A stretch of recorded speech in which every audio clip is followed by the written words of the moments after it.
I don't own any hats, so I decided to make one inspired by Flutterbat from My Little Pony Friendship is Magic. If you're not familiar with this particular character, there is an episode where Fluttershy, who is one of the main 6 ponies in My Little Pony, has her DNA swapped with that of a fruit bat, so she starts acting like a fruit bat and she gets like little pointy ears and little sharp teeth, and I just think she is so adorable, so I thought she'd be a great candidate for making into a hat. Design-wise, my main focus was getting all the elements of her design into the hat. I did end up simplifying things as I went along, so it doesn't end up looking exactly like the design I designed, but the main features I wanted to incorporate were her pointy ears, her long hair, and her cutie mark. Moving on to the creation process of this hat, I started out by making a pattern piece and cutting out all the pieces that I would need for the base hat itself. For this, I was directly copying this adorable Lost Boy hat that my sibling got from Tokyo Disney, because it's pretty much the exact hat that I want to make, just in different colours, different fabric, and without any coverings on the ears. So you will definitely see this hat make appearances in multiple points during this video. I created a rounded triangle shaped pattern that I used to cut out 6 identical pieces out of light yellow fleece that I originally used for my Fluttershy cosplay. If you haven't seen any of my videos before, I really like cutting up old projects and making them into new projects, especially if I haven't worn them in a few months, because unless I'm constantly wearing something, I feel like it's a waste of space and a waste of material. So I always go back through all my old projects, cut them to pieces and make them into something more exciting and more wearable.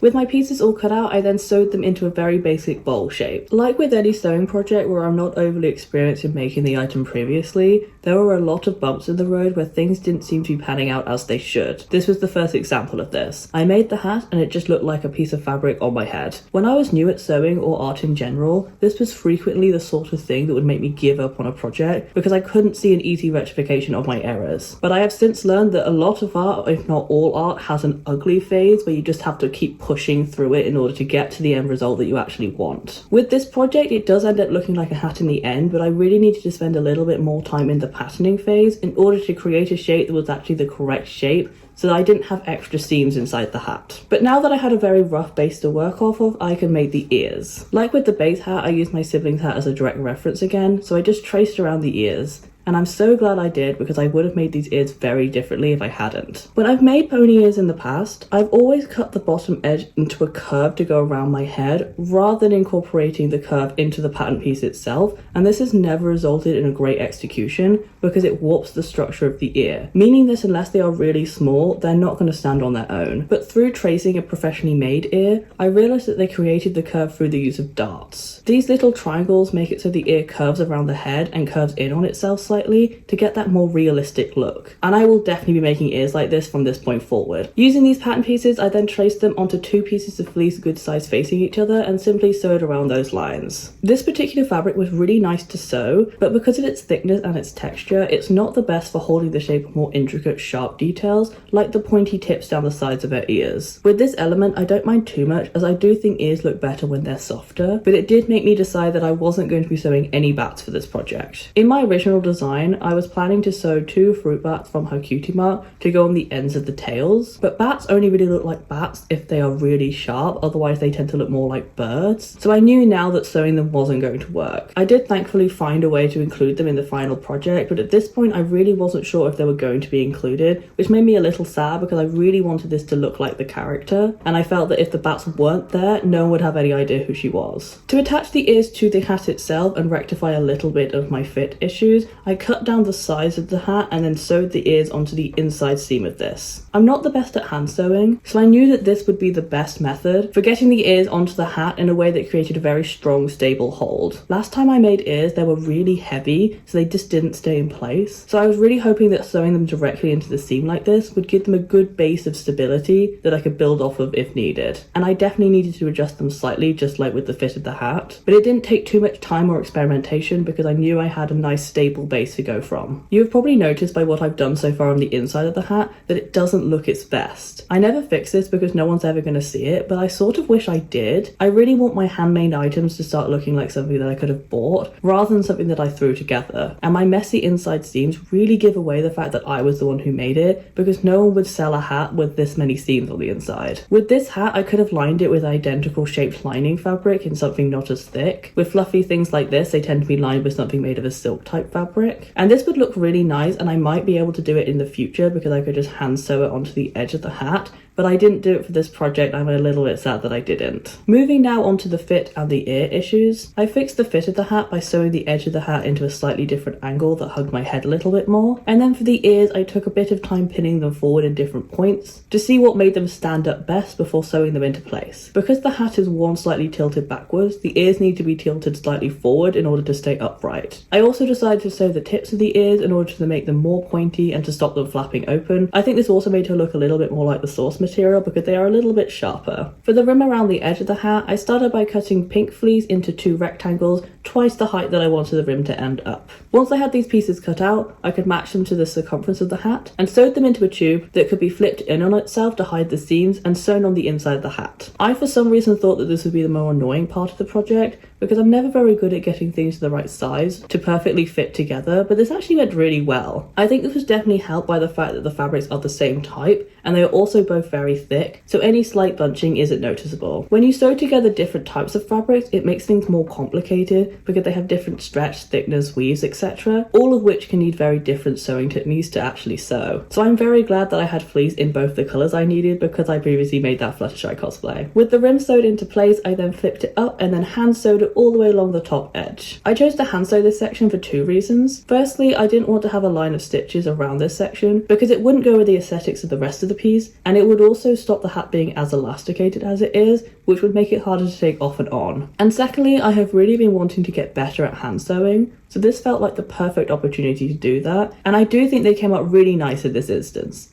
You can't really see the stitches, which is exactly what I wanted. I spaced them out further apart than my machine would be able to give that fabric enough room to stretch without breaking any of the stitches. I did, however, have issues with my hands cramping when I was doing this, and I don't know if it's because I'm doing it wrong or if my hands are just not used to the movements yet. So I might look at finding some tutorials so I can get much better at hand sewing so I can use it for more projects. To finish the main body of the hat, I want to add a button to the top. I didn't sew the top of the hat very nicely, so it was quite lumpy, so I thought this would hide that slightly. It's also something that is on many hats that you can buy, so it wouldn't look out of place or like a cover-up. To make the button match the rest of the hat, I first covered it in the same pink fleece and then sewed it into place all the way around the edge to make sure it was properly secure. I think this is a really nice finishing element on the base of the hat that makes it look a little bit more thought through. Next, I moved on to the long tails at the front of the hat, starting out with a lot of cutting. I wanted to plait the ties as I thought this was more reminiscent of a hairstyle. As such, I didn't want to use just 3 strips of fabric for each braid, so I cut out 18 strips of pink fabric fleece, 3 pieces for each section of a braid. This was rather annoying to cut because I wanted them to be as similar in size as possible, so I had to go much slower than I would have liked to, but I'm glad I took my time with this because I do like the end result that I got. Obviously they would have been even more even if I drew out my lines before cutting them,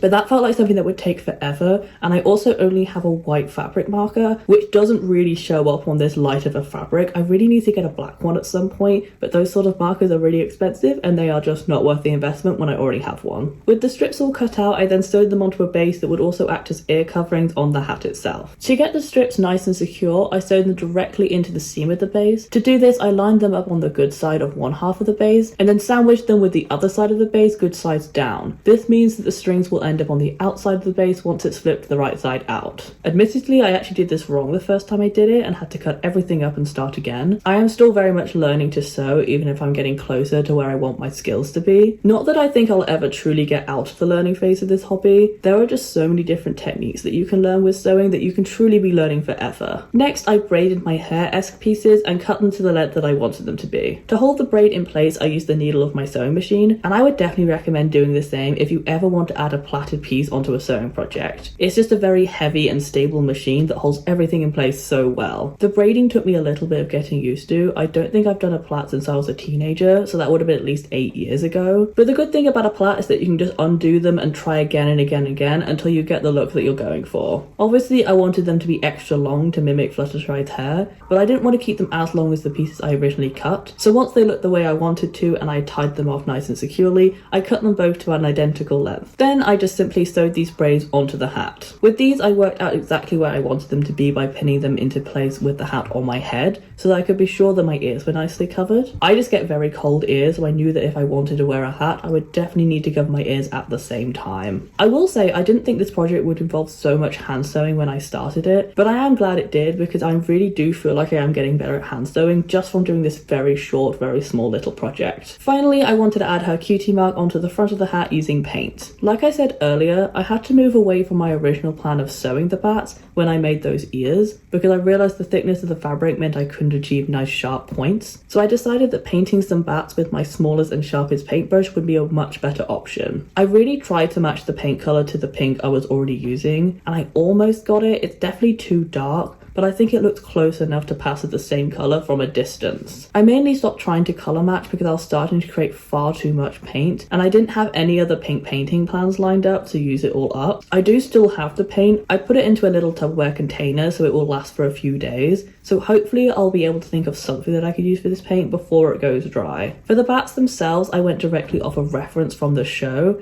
and I almost got the shape right. I struggle with making things symmetrical, so one wing on each bat is definitely bigger than the other. But maybe we can just say the bats are flying, so one wing is further away from us than the other. All that to say that I do think the bats came out really adorable, and I'm really happy that I managed to find a way of still including them in the hat, despite my original idea not working out. I think for a franchise like My Little Pony, you really do need the cutie marks to make it as obvious as possible what you're going for, because without the cutie mark, it just looks more like a generic animal-esque hat. With all that said, that is the process finished for this project, so I can finally show you the final result.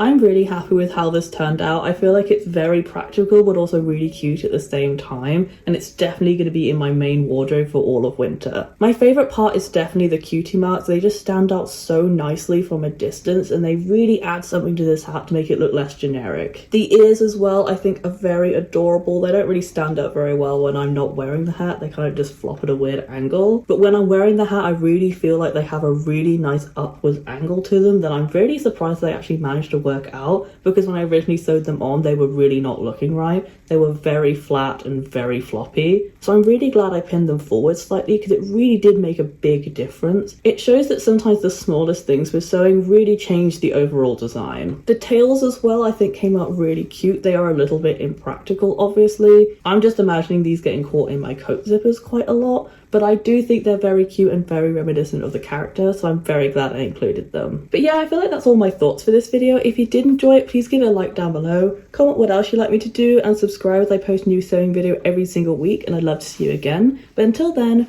bye!